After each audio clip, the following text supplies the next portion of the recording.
J'aurais aimé en main propre venir vous la remettre. Qu'elle ne finisse sous la table de votre secrétaire, ma lettre.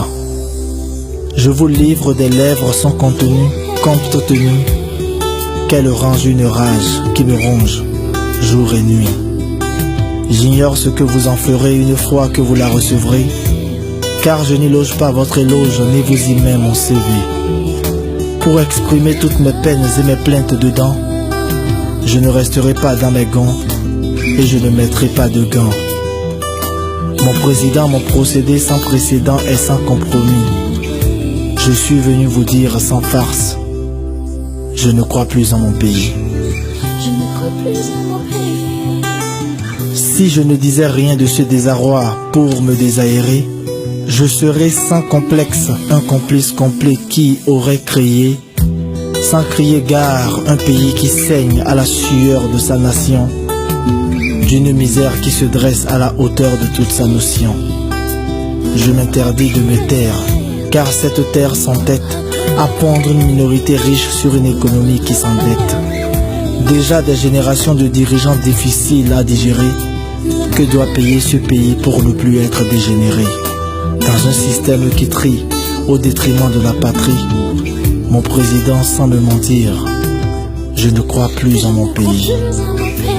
Promis à être promu parmi les grands de ce monde, le peuple en attente est sous l'attente d'une pauvreté profonde. Le costaud constat est constant quand on regarde de près.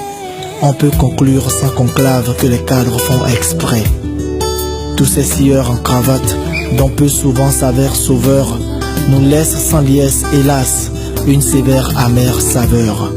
Marchands de chômage, déployant la machine des diplômés, scannés au scandale des concours au haut sommet. Mon président, je vous écris des laves d'espérance trahies, d'un serment sans serment, je ne crois plus en mon pays. Je vous convie un quart d'heure au cœur de mon quartier. Touchez de vue chaque champ des chagrins en chantier. Loin des sillages de votre siège, précarité en concert et consort, des décors famine et famille cohabitent en commun accord. Des gamins dont on a gommé toutes les gammes d'un sourire, de leur enfance enfoncée dans un futur qui chavire. Quelle espèce d'espoir aux experts qui s'exposent à la panade, dans une société où la corruption se pavane en parade. Avec une jeunesse qui gémit dans la jouissance du mépris, avec votre respect, mon président, je ne crois plus en mon pays.